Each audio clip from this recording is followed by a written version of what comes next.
Helen y te saludo desde tu iglesia El Punto de Encuentro. Qué bueno que estés aquí hoy sintonizándonos. Hemos estado hablando acerca de la intimidad con Dios. Hace 8 días estuvimos profundizando en cómo podemos crecer en nuestra intimidad con Dios también desde lo público. Y hoy tenemos un tema muy interesante y son las pruebas, las tormentas que enfrentamos en nuestra vida cristiana, que a veces parecieran que nos quisieran alejar de Dios, que quisieran opacar nuestra fe, pero en realidad lo que quieren es que Dios se dé a conocer en nuestra vida y que nuestra fe crezca. Así que yo te invito para que estés súper pendiente de todo este mensaje, que centres toda tu atención y todos tus sentidos a lo que Dios quiere enseñarte el día de hoy. Si queremos aprender de Dios, debemos enfocarnos en Dios. Y eso es lo que hemos estado hablando a lo largo de estas ya 2 semanas, en donde les decía que quiero desarrollar una serie para ir cerrando el año a nivel de predicaciones los fines de semana, que tienen que ver con la intimidad que desarrollamos con Dios. Necesitamos intimidad con Dios.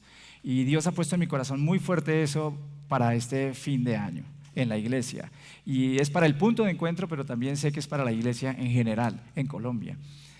Y hoy voy a hablar de algo que entorpece muchas veces la intimidad. Aprendimos que hay que buscar a Dios para tener intimidad a través de la palabra. En el primer domingo hablamos acerca de cómo Dios se nos revela en el lugar íntimo, en el lugar secreto. Pero también la semana pasada hablamos acerca de cómo Dios se revela cuando nosotros en lo público lo confesamos, cuando nos relacionamos con Él, cuando no nos da pena caminar con Él. Pero he encontrado que hay algo más que hace que la gente pierda su intimidad, su amor, su pasión por Dios, y son las circunstancias difíciles, lo que hoy voy a llamar las pruebas. Muchas personas llegan a Dios porque atraviesan pruebas. Si yo les pidiera aquí hoy que levanten la mano los que vinieron a Dios porque estaban mal por alguna razón, seguro serían muchos. Bueno, podemos hacerlo. ¿Hay alguien que se atreva a hacerlo? Yo voy a ser el primero que lo va a hacer. Muchos de nosotros llegamos a Dios porque estábamos en pruebas, en circunstancias difíciles. Y cuando venimos buscando a Dios, pues a veces en realidad, si somos honestos, no estamos buscando a Dios. Estamos buscando, ¿qué? Una solución a los problemas. Estamos buscando que Dios nos solucione algo o que alguien nos solucione algo. Entonces, venimos a la iglesia o vamos a un grupo o escuchamos a alguien porque queremos que alguien nos solucione. Pero no es porque nos levantamos un día y decimos, necesito a Dios. Hay algunas personas que son llamadas por Dios de esa forma y llegan y conocen a Dios. Pero no necesariamente, vuelvo a repetir, el hecho de que lleguemos por circunstancias difíciles quiere decir que estamos buscando a Dios. Si somos honestos, podemos decir que estamos buscando una solución a nuestro problema. Y cuando caminamos con Dios, llegamos a tener una expectativa incorrecta. Y es que pensamos que venimos a Dios y como Dios hace milagros, porque también yo sí puedo decir que Dios ha hecho milagros. Porque si alguien llegó aquí por pruebas, ahora quiero preguntar, ¿Dios suplió sus necesidades? ¿Dios se reveló a ustedes? ¿Dios hizo cosas grandiosas? Sí, porque ese es Dios, porque Dios es bueno y a pesar de que no lo estemos buscando, Él igual nos ama y Él quiere trabajar con nosotros. Y sobre todo cuando uno empieza a caminar con Dios, es muy común que uno vea cambios muy rápidos y que uno vea circunstancias milagrosas ocurriendo alrededor de uno. Pero con el paso del tiempo, con el paso de los años, tal vez uno tiene esta expectativa, como Dios me sanó, Dios me rescató, Dios me ayudó, ya no voy a tener pruebas, ya no voy a tener circunstancias difíciles. Y pensamos que estamos con Dios y nada de eso debe pasar. Y cuando eso pasa, nos ponemos bravos con Dios. Cuando eso sucede, dejamos de hablar con Dios. Cuando eso pasa, dejamos de tener intimidad con Dios. En esos momentos empezamos a ver a Dios de una manera equivocada. La intimidad se hace difícil y el amor se enfría, el amor se apaga. Por eso es que muchas personas dicen, ay, yo me acuerdo cuando tenía el primer amor, ese primer amor en el que yo estaba apasionado por Dios, me encantaba Dios, me invitaban a todo en la iglesia y yo estaba en la iglesia, me encantaba levantarme a leer la Biblia, pero con el paso de los años la vida ha sido un poco difícil y entonces mi amor se ha enfriado. ¿Qué hacemos si la vida es así? A mí me gustaría decirle a cada uno de ustedes que en la vida no va a sufrir cuando viene Jesús, pero les estaría mintiendo.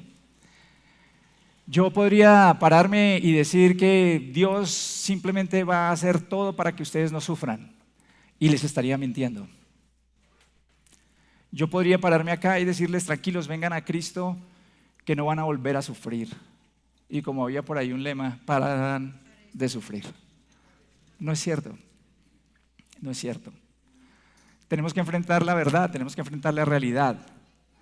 Pero, ¿qué hacemos si hay pruebas? Y si esas pruebas producen un efecto en nuestra intimidad con Dios. Nuestra intimidad con Dios se vuelve difícil, se vuelve complicada. ¿Cómo te relacionas con un Dios que permite eso? ¿Cómo te relacionas con ese Dios maravilloso? ¿Cómo conectas ese Dios que te salvó, que te sanó, que tú sabes que apareció en tu vida, pero que de pronto ahora pareciera en silencio, pareciera que ya no está?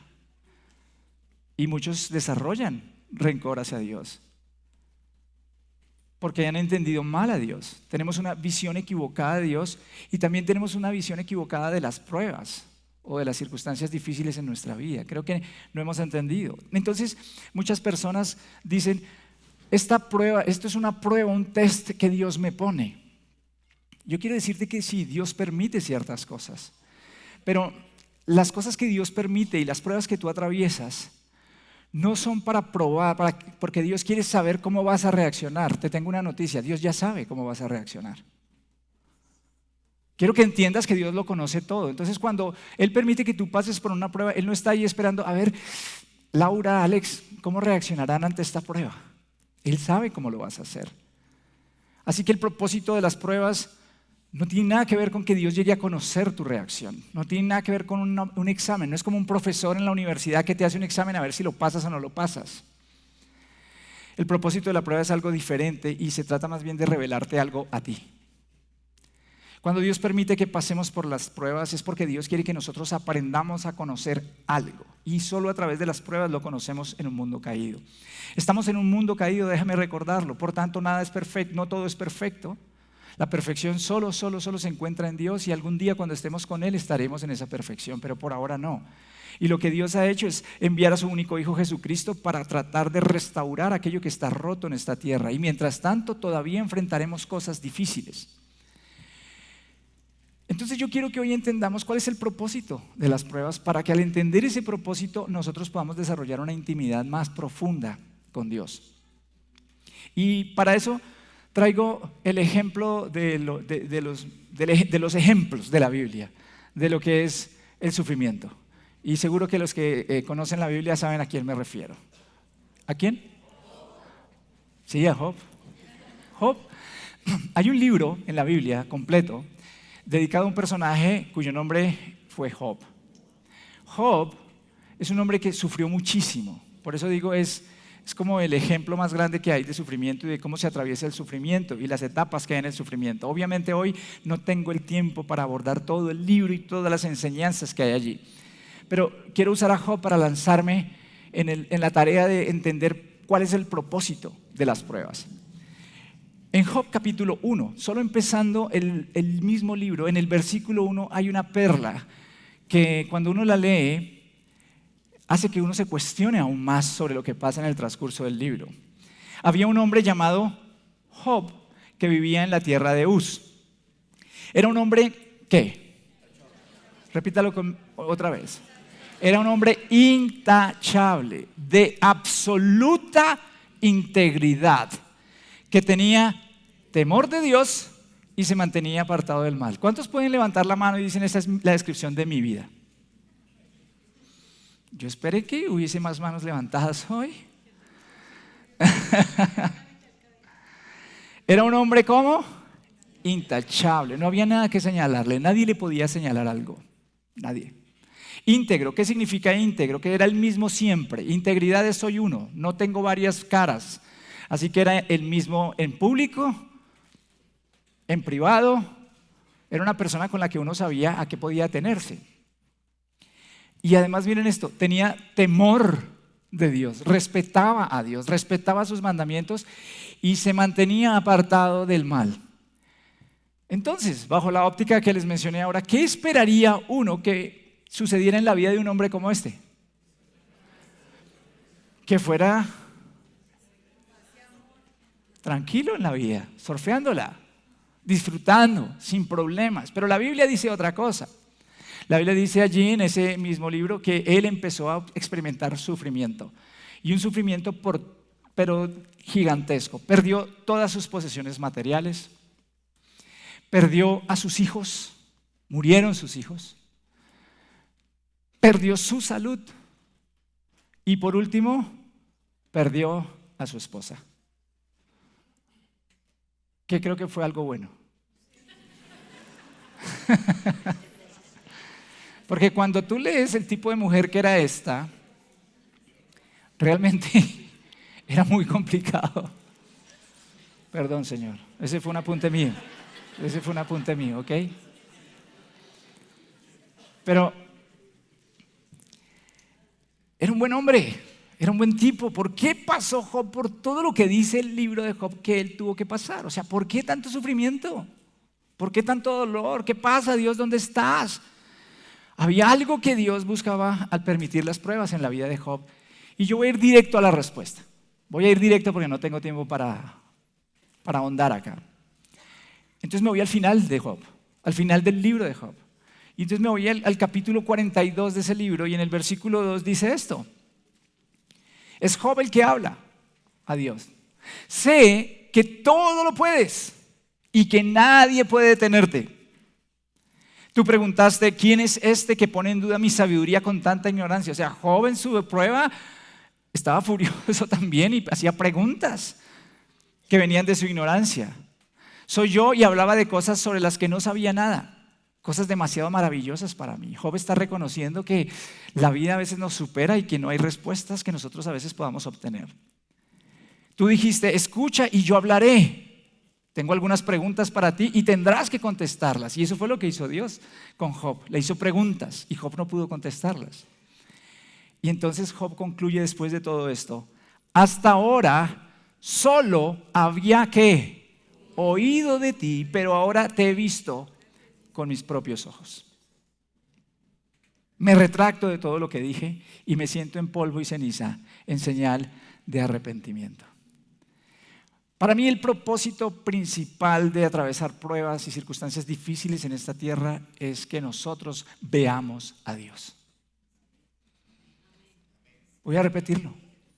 Creo que el principal propósito de que tú y yo atravesemos por circunstancias difíciles es que podamos encontrarnos cara a cara con Dios en una forma que no nos vamos a encontrar en otra circunstancia, en una buena circunstancia. Yo creo que ustedes han escuchado todas estas frases que ya son cliché. Nunca aprendes tanto de tus errores como de tus éxitos como de tus fracasos. Y todos asentimos y decimos, sí. Cuando nosotros pasamos por las pruebas, nos encontramos con Dios de una manera que es fenomenal. Y hoy quiero mostrarles eso. Cada prueba tiene una intensidad y tiene una duración. Hace poco nos lo recordaba un pastor muy, muy especial en una reunión de pastores que tuvimos. Cada una de las pruebas tiene una intensidad y una duración que está permitida por Dios dependiendo de lo que necesitamos para conocerlo a Él de cierta forma en esa prueba. Necesitamos acercarnos más a Él para conocer algo que Él nos quiere mostrar. Y por supuesto, en cada prueba, en cada circunstancia difícil hay una necesidad que Dios quiere suplir. Por eso yo decía, cuando tú vienes a Cristo seguramente tienes una necesidad financiera, Él quiere suplir la necesidad financiera en esa prueba. Pero hay algo más que simplemente suplir la necesidad financiera. Tal vez si vienes a Jesús con una enfermedad, Él puede sanar esa enfermedad, pero Él quiere mucho más que sanar esa enfermedad y hoy vamos a aprender eso. Tal vez tienes necesidad de madurar y Él quiere que madures, pero necesitas ver a Dios de otra manera para madurar. Por tanto, cuando pases por circunstancias difíciles, deberías orar pidiendo a Dios entendimiento acerca de qué es lo que Él te quiere mostrar en la circunstancia que estás viviendo, en lugar de quejarte todo el tiempo contra Él o desanimarte o simplemente aplicarle el frío. Porque ¿sabían que nosotros le aplicamos el frío al Señor? Los esposos saben a lo que me refiero, cuando de pronto tienen una pelea y entonces uno de los dos deja de hablarle al otro. ¿Y al otro, al que no le hablan, le gusta? No, ¿cierto? Uno dice, pero ¿por qué no me hablas? Hablemos, resolvamos esto. Y con Dios somos así. Yo no te hablo. Yo mejor no oro. Y uno ve eso en el pueblo de Dios. ¿Cómo podemos desarrollar intimidad si lo único cierto es que en esta vida vamos a tener circunstancias difíciles? Tal vez no todos los días, pero vamos a atravesar circunstancias difíciles. Y si cada vez que hay una circunstancia difícil nos vamos a alejar de Dios, en lugar de conocer a Dios. Cada prueba tiene como objetivo fortalecer nuestra fe, pero sobre todo llevarnos a conocer íntimamente a Dios, porque la fe no se fortalece a menos que conozcas a Dios. Necesitas conocerlo para tener fe en Él. Es por eso que Job dice de esta manera, tan clara. Hasta ahora solo había oído de ti. Piénsalo, ¿cuántas personas solo han oído de Jesús en una iglesia? ¿Cuántas personas llevan años asistiendo y escuchan de Dios a través del predicador? Escuchan de Dios en el grupo pequeño a través de quien lo dirige. Escuchan de Dios en un tiempo de oración. Pero ellos no han visto a Dios. Y Job está diciendo, ahora te veo con mis propios ojos. Ahora veo que lo que la gente predica es así. Ahora veo que lo que la gente ora es así, porque ahora mis ojos te ven. Y yo quiero hacer una oración por ustedes hoy, mientras leo la Biblia. Y voy a usar un versículo de la Biblia para orar en este momento por ustedes. Que el Señor responda a tu clamor en tiempos de dificultad. Que el nombre del Dios de Jacob te proteja de todo mal. Esa es mi oración por ti hoy.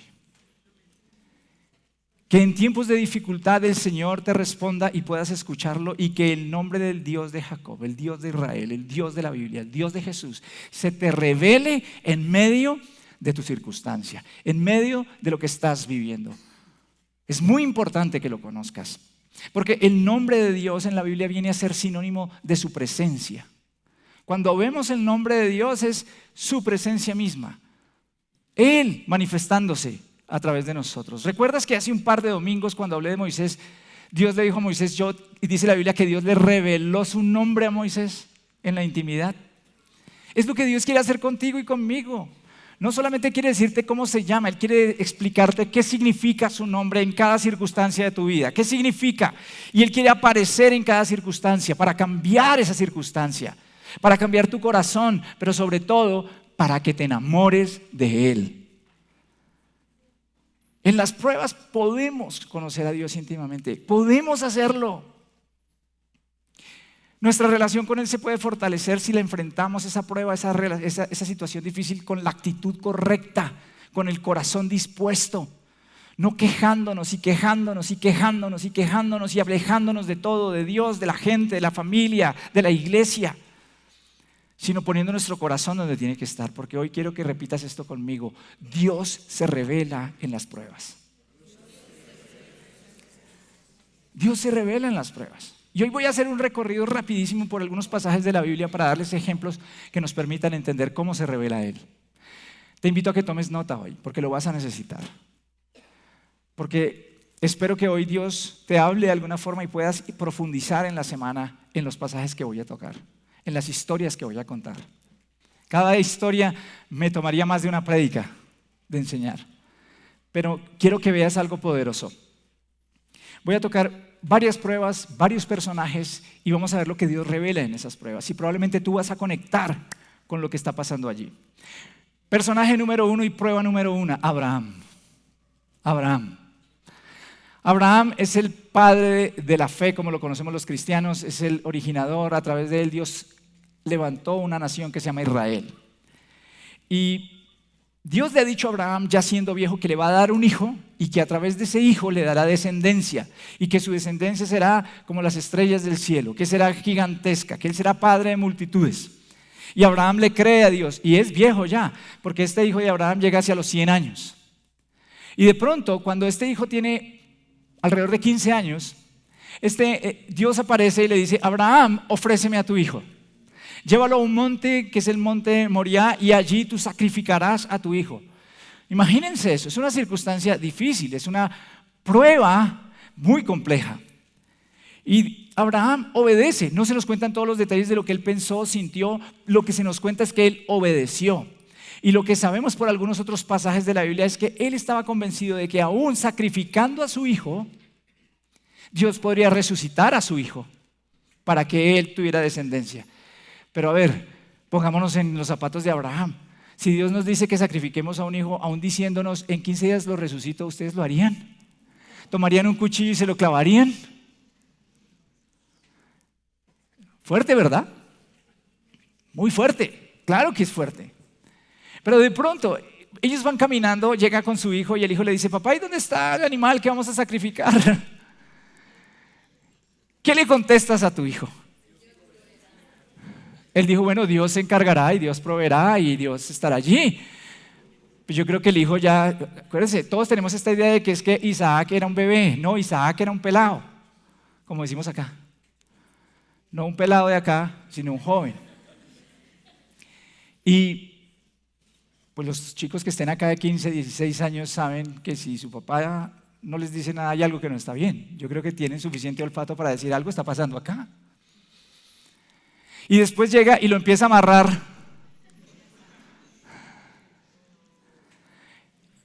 Y Isaac ya empieza a decir, no, aquí hay un problema. Aquí no hay animal, me están amarrando a mí, hay un cuchillo afilado. ¿Qué está pasando? Y recuerden que ellos venían de una cultura en donde la gente hacía sacrificios de niños. Así que yo creo que en la mente de Isaac inmediatamente algo hizo. No lo dice la Biblia, lo creo yo. ¿Qué situación tan difícil? ¿Has estado en alguna situación como esa donde no sabes qué está haciendo Dios? ¿Has estado en una situación de pronto donde tienes que proveer para tu casa, no hay dinero, no hay para el mercado, no hay para la universidad, no hay para el colegio, y tu hijo te pregunta, papá, y se acerca la matrícula, ¿qué hacemos? Tu esposa te dice, oye, mi amor, la nevera está vacía, ¿qué hacemos? En esa época no había tarjetas de crédito, bancos, ni nada de eso. Bueno, creo que todos podemos encontrarnos en algún punto como Abraham. No saber qué hacer, pero aún confiar en Dios. ¿Qué hizo Abraham? Abraham no se puso bravo con Dios. Abraham no empezó a gritar, ¿por qué haces esto, Dios? Eres el colmo, tú sí que eres mala gente, Dios. Eso no hizo Abraham. Abraham dijo, yo no sé, no entiendo, pero Dios es bueno. Dios ha estado conmigo. Dios me sacó de la tierra de mis padres y me ha mostrado su fidelidad. Yo he visto a Dios y ahorita no entiendo nada de lo que está pasando, pero yo voy con el Señor. Y lo último que voy a hacer es desobedecer o apartarme de Dios. Eso es buscar intimidad. Y entonces ya todos ustedes conocen, Él va a enviar ese cuchillo sobre el pecho de su hijo y de pronto desde el cielo hay un ángel que le dice, para Abraham, y Dios le dice, no me has negado a tu hijo, a tu único hijo, por tanto te estableceré como el padre de naciones. Dios no es un Dios que iba a pedirle la muerte de Isaac. Una vez en una librería hace muchos años, cuando yo era mucho más joven, que me encanta comprar libros, y salí a comprar un libro y un hombre, yo estaba leyendo este pasaje ahí en la Biblia, en la librería, y un hombre se me acercó y me dijo, eso es mentira, o eso quedó mal ahí en la Biblia, porque Dios no puede ser tan malo de pedirle eso a su hijo, a una persona que sacrifique a su hijo. Yo le dije, no, él sí se lo pidió y no está mal la Biblia. Lo que pasa es que él sabía que no lo iba a hacer sacrificar. Lo que él quería demostrarle a usted y a mí y a Abraham y a todos nosotros hoy es que él sabe, él quería relacionarnos con el dolor de entregar a alguien que amamos por otros. Y lo lindo es que Jesús, el Hijo de Dios, fue entregado por el Padre y él sí no detuvo su mano por tu pecado y mi pecado. Porque cuando tú haces así, uy, sí, ¿cómo es posible que Dios le pida eso a Abraham? Pues no, pues al final no lo hizo. Pero Él sí lo hizo por ti a través de Jesús. Y eso es precisamente lo que Dios le revela a Abraham allí en ese sitio. En el versículo 14 de Génesis 22 dice, a este sitio Abraham le puso por nombre, el Señor provee. Por eso hasta el día de hoy se dice, en el monte del Señor será provisto lo necesario. Y como Dios revela su nombre, quiero que entiendas que allí en el texto bíblico donde dice, el Señor provee, en hebreo dice, es impronunciable el nombre, pero lo voy a pronunciar de la manera que me parece más correcta, más acertada, más cercana. Yahvé Jireh. Adonai Jireh. Adonai provee. El Señor provee. El Señor te provee. El Señor va a estar contigo. Si el Señor dice ahí, Abraham va a proveer un sacrificio, ¿a quién proveyó? A Jesús. La mayor provisión, Jesús es la mayor provisión que podamos haber recibido. Y si Él es la mayor provisión que podamos haber recibido, ¿cómo puedes pensar que Él no será la mayor provisión, no te dará lo que tú necesitas en el tiempo que Él quiera mostrarlo? Porque Él se revelará a ti. ¿Qué es lo que pasa? Que cuando llegas al final de tus recursos, entonces te encuentras con Él. Porque hoy puedes salir y buscar tarjeta de crédito, préstamo, amigos, haces un montón de cosas. Es lo que hacemos naturalmente. ¿Qué es lo primero que deberíamos hacer? Ponernos de rodillas y preguntarle al Señor, ¿qué quieres revelarme de ti en este momento antes de tomar cualquier decisión? Y Dios será tu proveedor. Ahí es cuando vas a conocer a Dios. ¿Cómo conoces a Dios si no es en una prueba como esas? ¿Cómo conoces a un Dios que provee si siempre dependes de tu bolsillo? ¿Cómo conoces a un Dios que provee si siempre dependes de lo que te pagan en la empresa, de tu empleador, de tu emprendimiento? ¿Cómo vas a confiar en Él? Queridos, yo he creído en el Señor y creo que siempre he confiado en el Señor desde que lo conocí. Pero les puedo afirmar que para mí era mucho más fácil confiar en el Señor cuando yo estaba en un puesto en una multinacional donde ganaba muchísimo dinero, a cuando fui pastor y no sabía qué iba a ganar. Y tengo que depender enteramente de lo que pase semana a semana. Les podría contar 1000 historias. Aquí en la iglesia tenemos tantas historias. Esta carpa, que ya no es la misma, que ha cambiado. Cuando empezamos esta carpa, nosotros recuerdo perfectamente que hicimos un acuerdo para pagarla.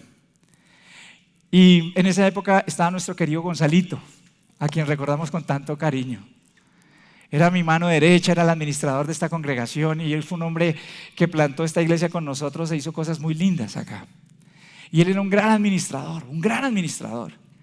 Pero a pesar de todo eso, yo me acuerdo que eso teníamos que hacer maromas para poder pagar todo. Y cuando llegó el momento de que teníamos que pagar esta carpa, nos faltaban $8,000, me acuerdo perfectamente. Y no teníamos. Y nosotros decíamos, ¿qué hacemos? ¿Qué hacemos? Y yo empecé a orar, Señor, ¿qué hacemos? Y Gonzalito aprendió conmigo a orar sobre esas cosas y empezamos a orar. Y ya teníamos que dar y no había plata. No había, los diezmos no alcanzaban para eso. Y de pronto me llama alguien de los Estados Unidos y me dice, pastor, el Señor puso en mi corazón hace un tiempo guardar este dinero, se lo quiero enviar a la iglesia. ¿Adivina cuánto era? $8,000. El Señor es mi proveedor, nada me falta porque Él está conmigo. Y les podría contar un montón de historias de ahora. Aprendí esto cuando era jovencito en la universidad. Mis papás hicieron todo lo que pudieron para darnos lo que necesitamos. No puedo decir que me acosté una noche sin comer porque si tenían que trabajar hasta tarde o viajar lo hacían para proveer, eran maravillosos. Pero pasamos una situación muy dura en la vida, de embargos, de un montón de cosas. En esa época que había chepitos, ¿se acuerdan? Los chepitos era una gente que iba vestida de negro y le iba a cantar a uno allá a la casa y eso era una vergüenza. Uno de joven entraba así corriendo por allá. Y yo estaba estudiando ingeniería electrónica y recuerdo que hubo un semestre en el que no había dinero, a pesar de que yo tenía un préstamo del ICETEX, pero no alcanzaba a cubrir lo que tenía que cubrirse. Y no faltaba un día para que se pudieran pagar la matrícula ya extraordinaria. Y yo no tenía dinero, así que yo hice esta oración a Dios. Le dije, Dios, tú eres bueno. Yo estaba tan enamorado de Dios y sigo enamorado de Él.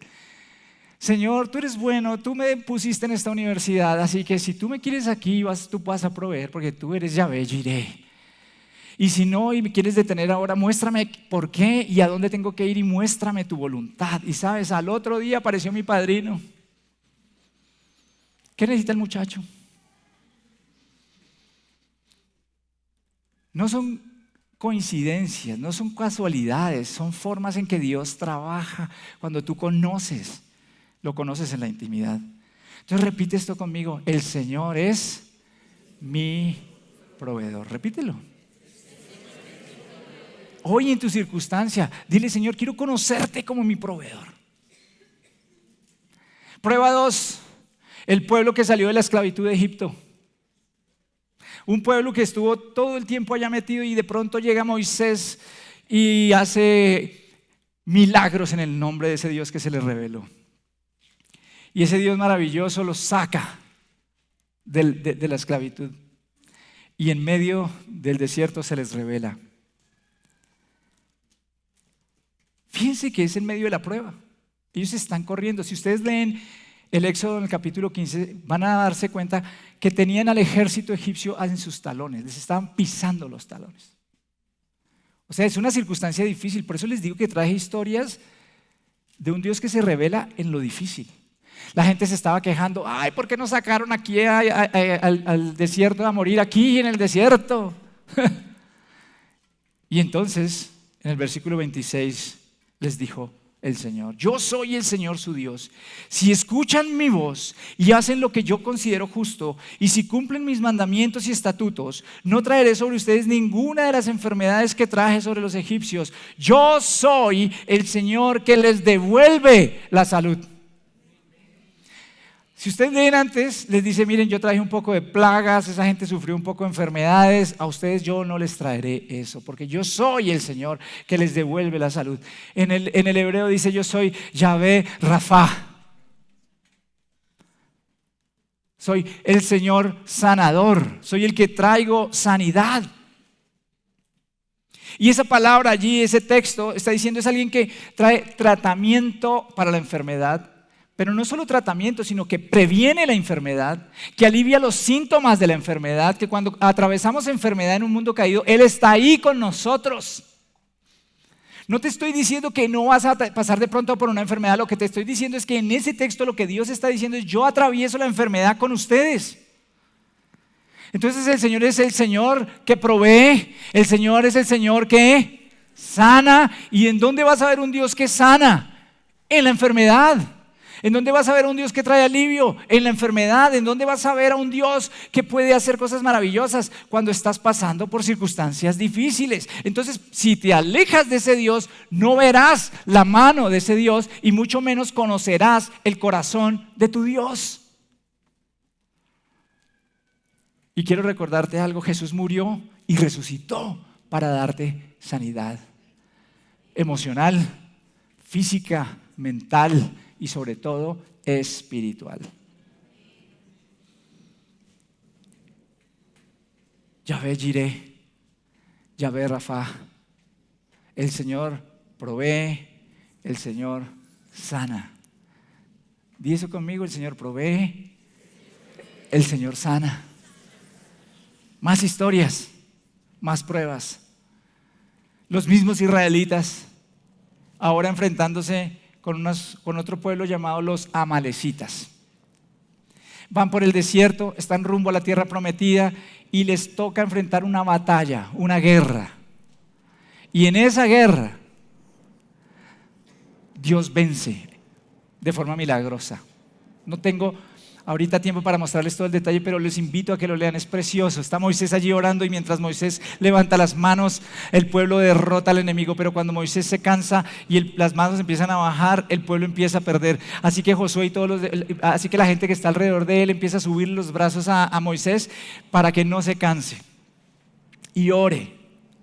Y cuando ganan la batalla, cuando se enfrentan al enemigo, no en la comodidad del paraíso, no en un resort, no en la tierra prometida, sino en medio de la circunstancia difícil de una guerra, de una batalla,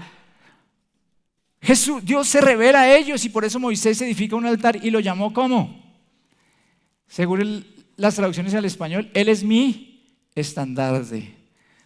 En hebreo dice Yahvé Nisi. Estandarte. ¿Qué era un estandarte? Un estandarte era ese símbolo de batalla que llevaban siempre. ¿Para qué? Tenía un objetivo. Un estandarte era una forma de dar dirección al ejército. Si uno ponía un estandarte, el ejército sabía hacia dónde moverse. Dependiendo del estandarte, sabía qué hacer en medio de la guerra. También el estandarte era un símbolo de victoria en medio en los pueblos antiguos. Entonces lo que quiero explicarte es que Moisés está diciendo Dios es ese estandarte, es el que le da dirección a su pueblo en las circunstancias difíciles. Cuando enfrentamos enemigos, cuando tenemos batallas, cuando nos sentimos cansados, Dios es el que nos dice por dónde ir. ¿Cómo vamos a apartarnos del Dios que nos va a ayudar a salir de la oscuridad? Si alzamos nuestra vista a Dios, tendremos orientación, liderazgo para nuestras vidas. Porque el estandarte de Dios no puede ser vencido, el estandarte de Dios siempre saldrá victorioso. Jesús, recuerda, es el gran vencedor. La Biblia dice que nosotros tenemos confianza en aquel que venció la muerte, en aquel que venció la enfermedad, en aquel que venció todas las circunstancias malas, al demonio. Por eso dice, antes bien, somos más que vencedores en aquel que nos amó, en Cristo Jesús, nuestro Señor. Por eso es que en las circunstancias difíciles vamos con la cabeza arriba, en alto, porque Dios está con nosotros. El Señor es mi estandarte, el Señor es tu estandarte. Él va contigo. ¿De quién temerás? Prueba 4, personaje 4, Gedeón. El pueblo se ha establecido ya en la tierra prometida, pero no tiene mucha dirección. Y los están atacando otros personajes llamados los madianitas y los tienen azotados. Y de pronto Dios levanta a un héroe improbable, un hombre llamado Gedeón. Y se le revela y le dice: ve y yo liberaré al pueblo a través tuyo. Y Gedeón le dice: no, y le pone señales y bueno, un montón de cosas. Eso está en Jueces capítulo 6. Y Dios se le revela a Gedeón y él hace lo mismo que hizo Moisés. Entonces Gedeón construyó allí un altar al Señor y lo llamó ¿cómo? El Señor es la paz. Cuando estás atribulada, cuando estás atribulado, cuando no sabes qué hacer, Dios es tu paz. Y por eso está diciendo allí, Yahvé, Adonai, Shalom. Y Shalom no es solamente ausencia de conflicto. Shalom es una palabra aún más compleja en el hebreo, que significa un estado completo de satisfacción, en donde Dios es tu proveedor, en donde Dios te acompaña. Por eso cuando los judíos se saludan como Shalom o se despiden Shalom, porque están deseándote mucho más que simplemente ausencia de conflicto. Te están deseando que tu vida sea completa, sea maravillosa, sea fructífera. Eso es Shalom. Quiero decirte, cuando estás pasando por situaciones difíciles, el Señor es tu Shalom. Está contigo. Y recuerda que Jesús, según la Biblia, es el príncipe de paz. Entonces el Señor es tu proveedor, el Señor es tu sanador, el Señor es tu estandarte, el Señor es tu paz. No vas a encontrar paz separado de Dios. Prueba 5, personaje 5, Jeremías. Este es tremendo. El pueblo se apartó después de años del Señor y están en medio de una prueba muy difícil porque los están invadiendo desde Babilonia. Y Jeremías está clamando a Dios. Y Jeremías tiene esta profecía tremenda para el pueblo de Dios. En sus días será salvo Judá e Israel morará seguro. Y este es su nombre por el cual será llamado el Señor justicia nuestra. El Señor nuestra justicia. En hebreo dice Yahvé Sidkenu. Nuestra justicia. Podemos vivir seguros, no importa lo que pase. Estás pasando por una situación donde sientes que hay injusticia. Dios es tu justicia. Él peleará por ti. Él estará contigo. Él te dará sabiduría para atravesarlo. Pero Jesús está ahí contigo. La Biblia dice que la justicia de Dios se nos ha sido dada. Ya ni siquiera podemos, no somos sujetos de temor, no. Jesús está con nosotros. No somos tan buenos, no somos perfectos, pero Jesús está con nosotros, está por nosotros y está para nosotros. El Señor es tu justicia y Él te levantará. Y quiero terminar este recorrido rápido por lo que Dios revela a través de su nombre, por uno que para mí es precioso. Y está en el Salmo 23. Porque el Señor es mi proveedor, el Señor es mi justicia, el Señor es mi sanidad, el Señor es mi estandarte, el Señor es mi paz. Pero ¿sabes qué? El Señor es mi pastor. Porque el Señor es mi pastor, nada me falta. El Salmo 23 es precioso y puedes leerlo y vivirlo. Él estará contigo, te conducirá por verdes pastos, te pastoreará al lado de corrientes de agua preciosas. El Señor estará contigo aun si pasas por un valle donde está la sombra de la muerte. Eso es lo que dice el Salmo 23. No está diciendo que te sacará de los problemas, está diciendo que caminará contigo aun en el valle de sombra de muerte. Y lo conocerás y se te revelará, porque el Señor es mi pastor, es tu pastor. Y es Yahvé Ra. Él es el pastor, el que cuida, el que alimenta. Pero ¿sabes qué me fascina de mi pastor? Que mi pastor conoce de sufrimiento. Mi pastor, dice la Biblia en Isaías, es hombre experto en sufrimiento. Muchos me han preguntado, ¿y por qué Jesús no escogió otra forma de salvarnos? ¿Por qué el Padre no escogió otra forma de salvarnos? Hay muchas razones, tal vez, teológicamente hablando, o varias. Como que, por ejemplo, necesitamos entender que la paga del pecado es muerte. Y que cada vez que pecamos, estamos expuestos a la muerte en este mundo y a la muerte eterna. Así que Él tenía que mostrarnos eso.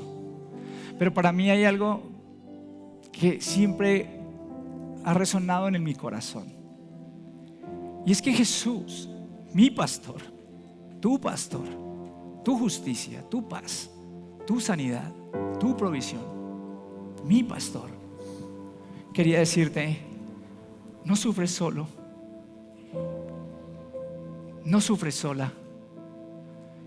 Yo puedo conectarme con tu dolor y puedes conectarte conmigo en tu dolor, porque Él experimentó tal dolor por nuestro pecado en su muerte en esta tierra, que Él, siendo Dios, podría comprender todo, pero Él quiso hacerse humano para en nuestros huesos y en nuestra carne tener esa experiencia que tú y yo tenemos, que hace único a nuestro Dios, que hace que nos comprendan el dolor. ¿Te has dado cuenta cuando alguien viene y te consuela y no ha pasado por lo que tú estás pasando? No es que no lo pueda hacer, claro que lo puede hacer, pero nunca consolarás a otra persona de la misma manera si no has pasado, o sea, de la manera más profunda si no has pasado por esa circunstancia. No te puedes identificar con esa persona. Cuando yo veo a mi esposa hablarle a mujeres que han perdido bebés, lo hace de una forma que solo ella entiende, porque ella experimentó eso. Entonces ella puede conectar con esas personas diferente. Nosotros en medio del dolor podemos escuchar a Jesús, porque Jesús experimentó dolor. Y como Dios puede entender todo lo que nos pasa, pero como hombre se identifica en lo que sentimos. Y esa es la razón por la cual Él dijo lo que quedó consignado en el Evangelio de Juan: yo les he dicho estas cosas para que en mí hallen paz. En este mundo afrontarán aflicciones, pero anímense, pero anímense, pero anímense. Yo he vencido al mundo. Él ya venció. Él venció. Y Él seguirá con nosotros y nos hará más que vencedores. Y como dijo Job, aun cuando este cuerpo, mi carpa exterior, se deteriore, mis ojos verán a mi Salvador.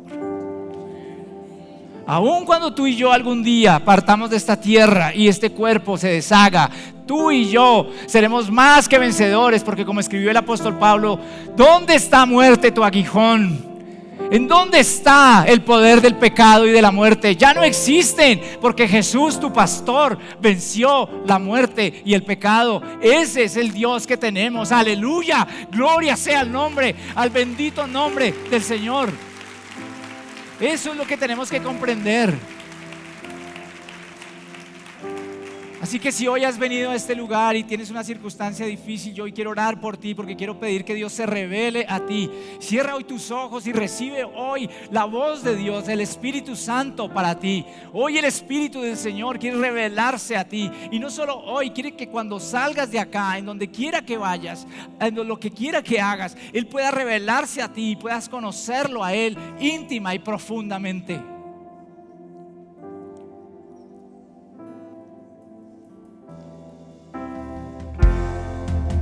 Señor, venimos a ti hoy con todo nuestro corazón a buscarte, como estamos en la intimidad que necesitamos y deseamos de ti.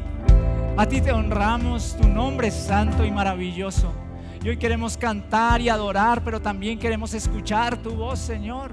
Venimos a buscarte, porque te necesitamos. Revélate, Espíritu Santo, en este tiempo, en este momento. Empieza a hablar, trae aquello de Jesús, Señor, para que sea escuchado por tu pueblo. para que sea escuchado por tus hijos, para que traigas hoy certeza de provisión, de justicia, de sanidad, de paz.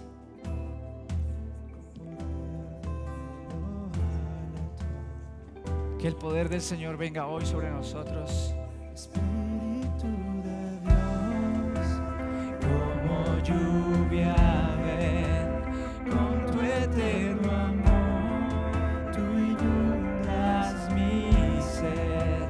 Espíritu de Dios, arde en mi interior, solo a ti clamaré. Hoy clamamos para que el Espíritu Santo venga sobre cada una de las personas que está en necesidad en esta hora, en este lugar.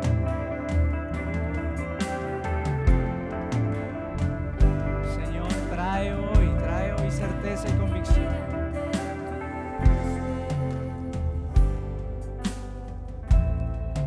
Tu amor me revelas. Pídele que te revele hoy de su amor en lo que estás viviendo Puedo ver tu corazón, y conozcas su corazón, contemplar tu grandeza. porque Él es grande y majestuoso y precioso. Espíritu de Dios, como lluvia ven, con tu eterno amor, tú inundas mi ser. Espíritu de Dios, arde en mi interior, solo a ti clamaré, solo a ti clamaré. Clama al Señor, clama en lo que estés viviendo, no importa lo que pase, el Señor quiere escucharte y quiere estar contigo y quiere que lo conozcas porque Él es tu fuerza. Solo a ti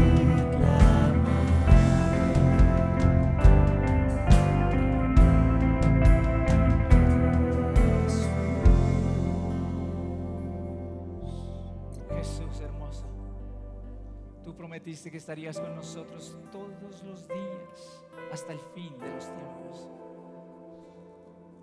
Espíritu Santo, ven como fuego que consume, Llévate el temor, Señor. consumes en tu presencia. Llévate toda ansiedad hoy, Señor. A ti me rindo, Llévate la incredulidad hoy. Entrega hoy tu incredulidad.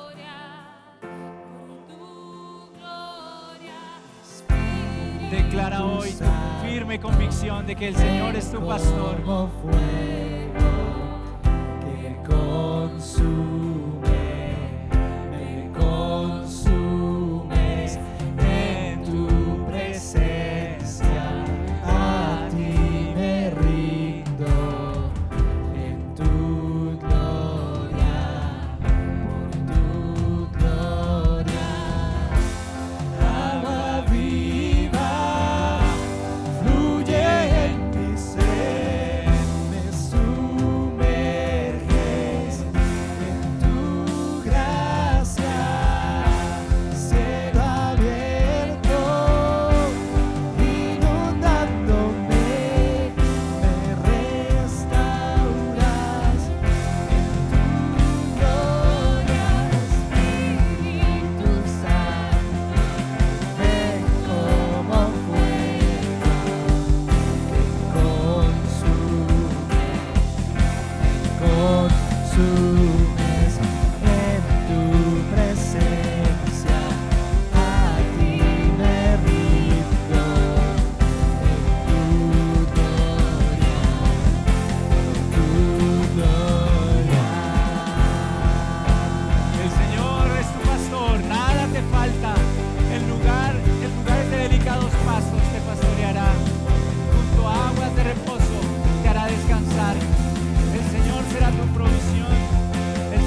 Oramos por todos aquellos que están atravesando una circunstancia difícil, una prueba, para que sus ojos sean abiertos, para que puedan escuchar la voz de su Señor, para que puedan encontrar en Él la dirección que requieren, para que en donde el Señor arde en mi interior, quiera hacer milagros, hoy en esta hora se operen milagros en la vida de cada uno de ellos. solo a ti clamar, En el nombre precioso de Jesús.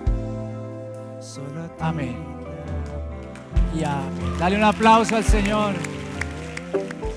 Espero que este mensaje haya bendecido mucho tu vida y te ayude a crecer en Dios todos los días. Si es la primera vez que nos contactas, nos gustaría que nos dejaras tus datos para que podamos conocerte más e invitarte presencialmente a nuestra iglesia. Tenemos anuncios importantes. Mujeres, única. Se viene el segundo conversatorio de la importancia de la mujer en el desarrollo de una nación. Va a ser el jueves 30 de noviembre y vamos a aprender sobre cosmovisión bíblica, el rol de la mujer, el poder que Dios nos dio como mujeres, no solo para bendecir nuestros hogares, sino también para bendecir nuestra nación.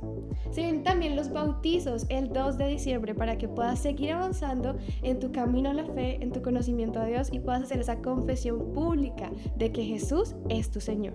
También tenemos el seminario de finanzas. Es maravilloso, yo lo he tomado y de verdad lo súper recomiendo. Va a ser también el sábado 2 de diciembre y es muy especial porque nos enseña el orden de Dios. Dios quiere bendecirnos, pero quiere enseñarnos a caminar en su orden y en sus principios.